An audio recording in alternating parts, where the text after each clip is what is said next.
नमस्कार दोस्तों, मैं धीरज और स्वागत करता हूं आपका study.com में। आज की इस क्लास में हम लोग पढ़ने वाले हैं Bihar board class 1200 marks Hindi का एक चैप्टर है ओ सदा नीरा।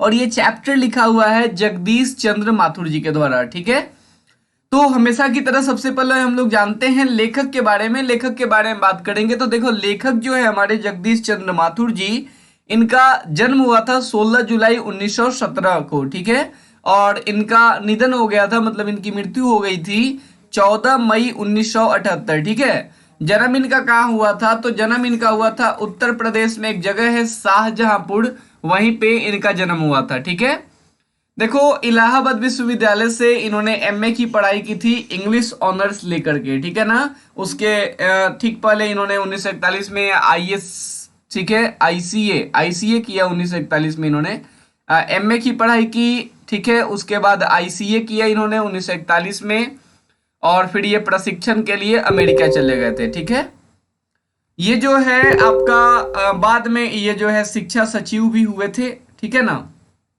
ओके।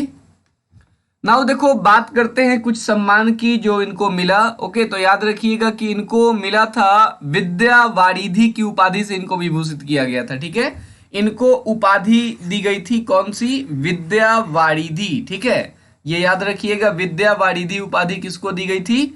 ये दिया गया था जगदीश चंद्र माथुर जी को। ठीक है, जैसे गांधी जी को हम लोग महात्मा कहते हैं, ठीक है, बापू कहते हैं, वैसे इनको भी एक उपाधि दी गई थी विद्या वारिधि। ठीक है, आगे बात करें कि कालिदास अवार्ड से भी इनको सम्मानित किया गया था, और साथ ही साथ बिहार राजभाषा पुरस्कार से भी इनको सम्मानित किया गया था।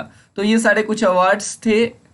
इसके बाद बात करते हैं जो सबसे इंपॉर्टेंट चीज है, जहां से ऑब्जेक्टिव में क्वेश्चन आने के चांस बहुत अधिक होते हैं, वो है कृतियां, मतलब कि इनकी रचनाएं, इनके वर्क्स। ठीक है ना, तो इनके जो वर्क्स हैं, जो इनकी कृतियां हैं, उनमें कौन कौन सी चीजें शामिल हैं?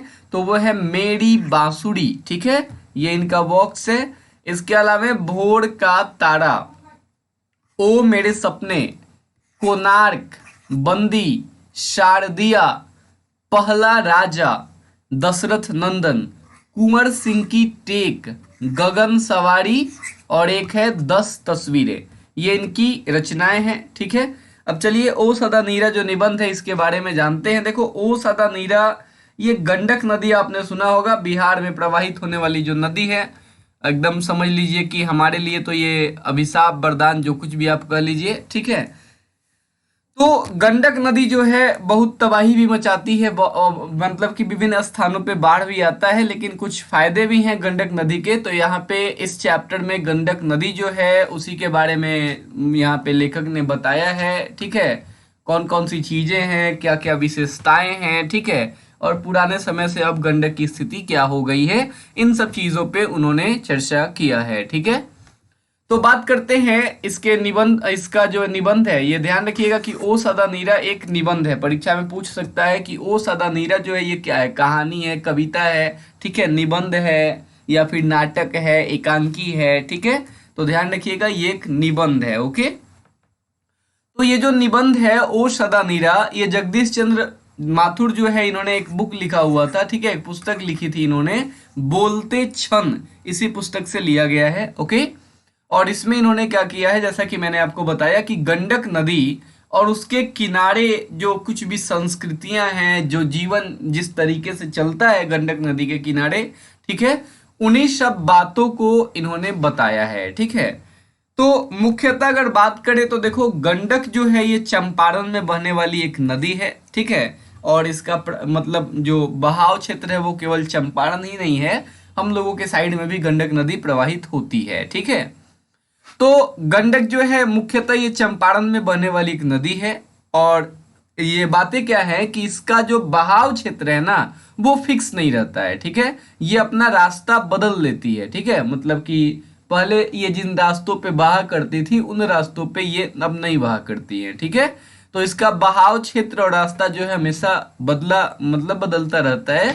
ठीक है, समय समय पे एक समय था, मतलब पुराने समय में लेखक लिखते हैं, जगदीश चंद्र माथुर इस निबंध में लिखते हैं कि एक टाइम था जब भगवान बुद्ध जो है वो यहाँ इस क्षेत्र में जब भी वो आते थे अपना उपदेश देने के लिए, ठीक है, तो भगवान बुद्ध के समय में ये जो एरिया था गंडक वाला, ठीक है, इसके किनारे वाला जो कुछ भी एरिया था, वहां पे बहुत ही घने जंगल थे, ठीक है।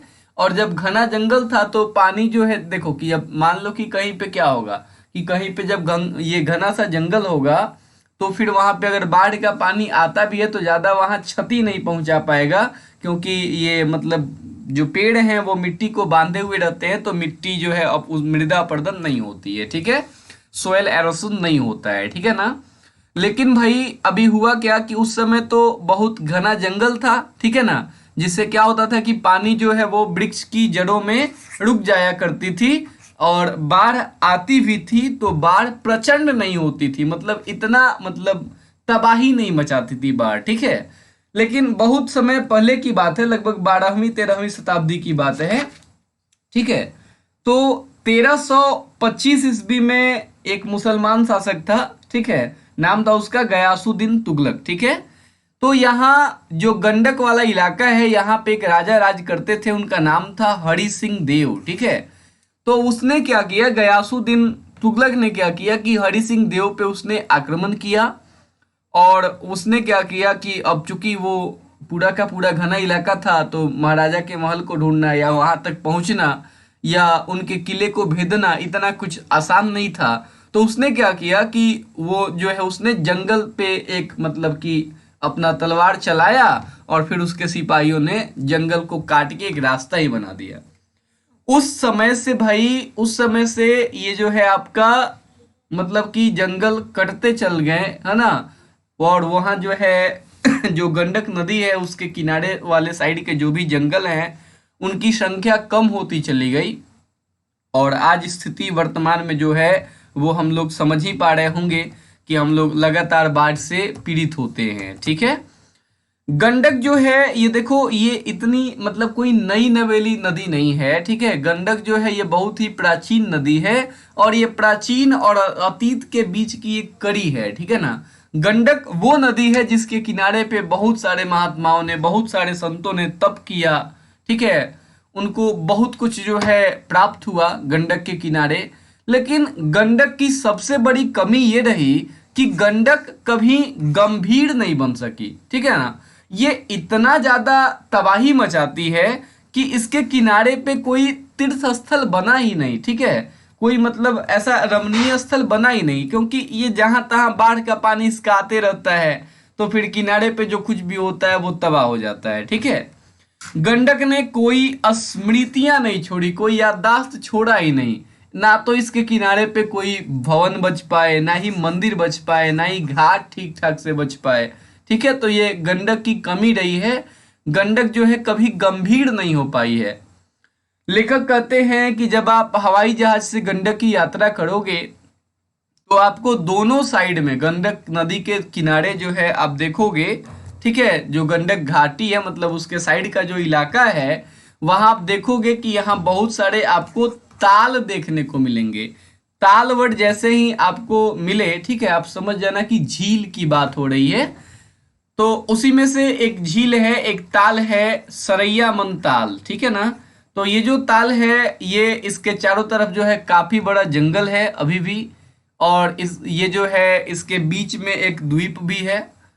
और गंडक का स्थिति तो वही रहा है कि गंडक जो है ये अपना तबाही मचाती ही रहती है।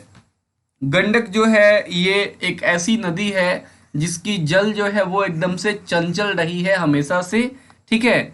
और इसने जो है कई तीर्थ तोड़े हैं, ठीक है, बहुत सारे तीर्थ स्थान जो गंडक के किनारे पे थे उन उसको इसने क्या किया, तोड़ा, और वो अब बस खंडहर दिखाई देते हैं, अब वो बस अवशेष रह गए हैं, बाकी अब उसमें कुछ नहीं है। लेकिन बीच में लेखक ने जो है गांधी जी की भी चर्चा की हुई है, ठीक है। तो बहुत सारी चीजें हैं, आप उनको एक बार पढ़ लीजिएगा बुक से, ठीक है। अंग्रेजों की भी चर्चा हुई है, ठीक है, कुछ जनजातियों की भी चर्चा हुई है, ओके। कुछ जनजातियों को बुला करके यहाँ पे नील की खेती करवाई गई, ठीक है। तो ये सारी की सारी चीजें हैं, और भी बहुत सारी चीजें हैं, तो आप चैप्टर पढ़ना जरूर, ठीक है। मैंने इस उद्देश्य से सारांश बनाया है कि आप एग्जाम में अगर आए तो आप इसको हूबहू लिख सकते हैं, कोई दिक्कत नहीं है, और नंबर आपको मिलेगा, ठीक है। अभी 5 नंबर का सारांश आपका आने वाला है एग्जाम में।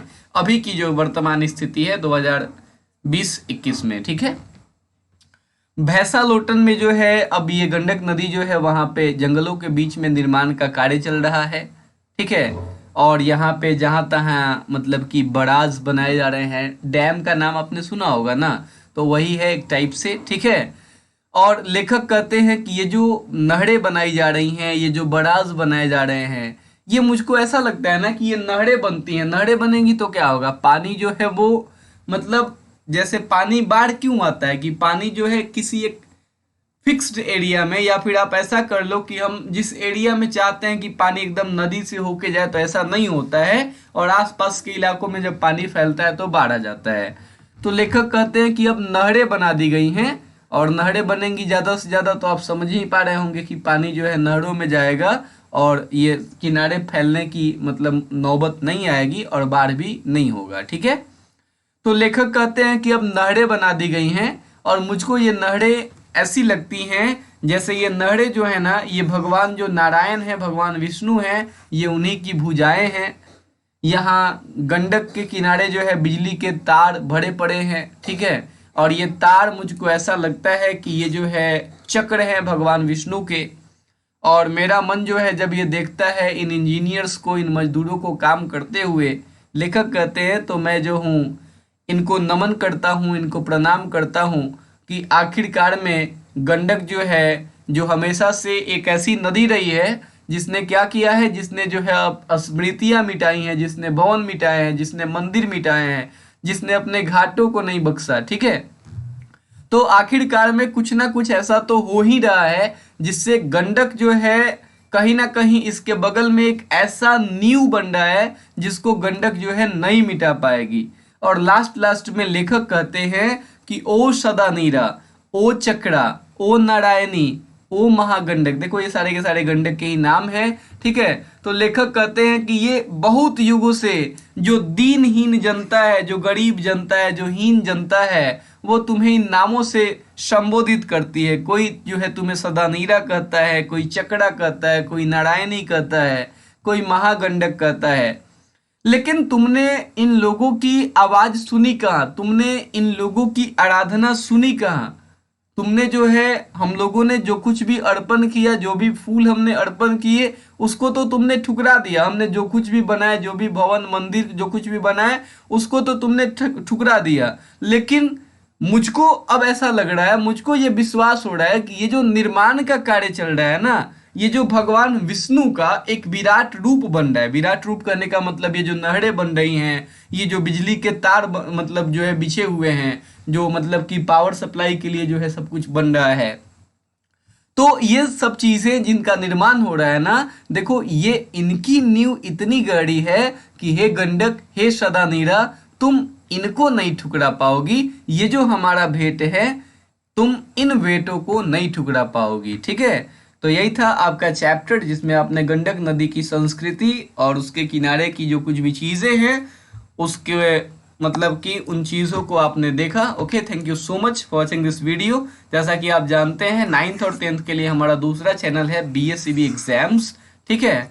तो आप इस चैनल पे जुड़िए। ये 9th और 10th के लिए अपने छोटे छोटे भाइयों को बता दीजिए कि भाई 9th 10th के फिजिक्स, केमिस्ट्री, मैथ, बायो जो कुछ भी है, संस्कृत, हिंदी, इंग्लिश, ठीक है, सभी चीज़ों के वीडियोस मैं खुद अपलोड करता हूँ यहाँ पे। तो आप जुड़ सकते हैं, अपने भाइयों को कह सकते हैं कि वो भी यहाँ पे जुड़े, ठीक है। ओके, बाकी आप टेलीग्राम से जुड़ सकते हैं। टेलीग्राम में आप सर्च कीजिए स्टडी विथ धीरज, और वहाँ पे स्टडी विथ धीरज सर्च करने पे जो है वहाँ पे study.com का आपको चैनल दिखेगा, आप उससे जुड़ जाइए। लगभग 1000 लोग अभी वहाँ जुड़े हुए हैं मुझसे, ठीक है। तो ओके, चलिए, थैंक यू सो मच।